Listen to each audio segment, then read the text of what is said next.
have here because I'm about to unbuild it down about 4 feet, 3 feet maybe, and begin to fill with 2B.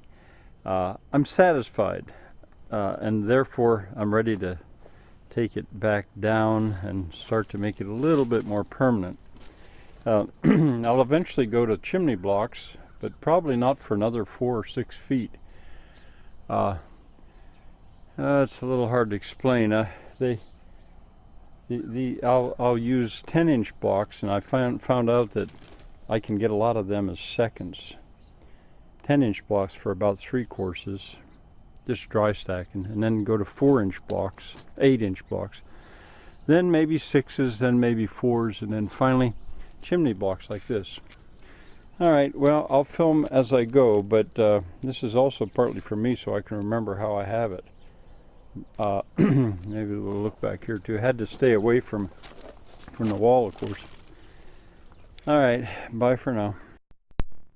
I'm going to film a little bit as I go on my way down, more for my own good than maybe my viewers, because I really may have a little trouble remembering. But before I go on with that, the plot thickens on this block that I spoke so much about. It turns out that the cap is there. That's the cap. That's the cap. And why it weathered like that, I still really have no idea.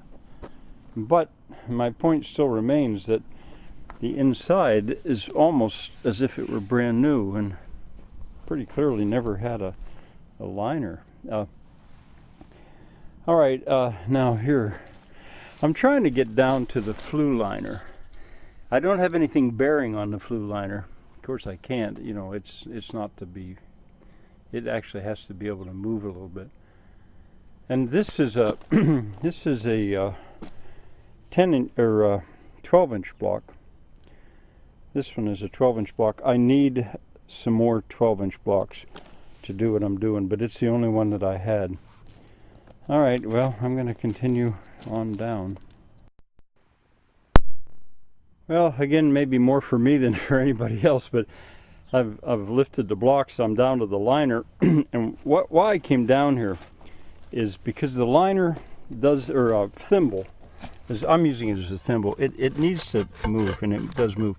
But I want to take it out and stuff fiberglass insulation up through these cores.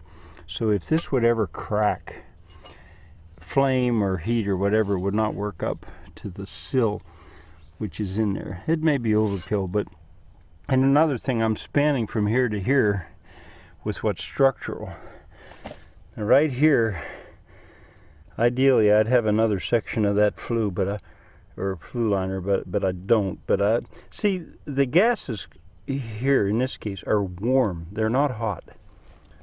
All right, we'll see about getting that out.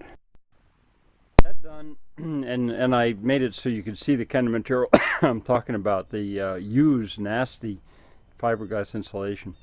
And now that being done, I can start to fill in, and here's what I'll use. This is called 2B. It's quite cheap. I imagine what's on the truck right there is $15 maybe. Exactly the way I had it, but I think it's probably better. In any case, I'm going to shovel the rest of the 2B on it. I'm content.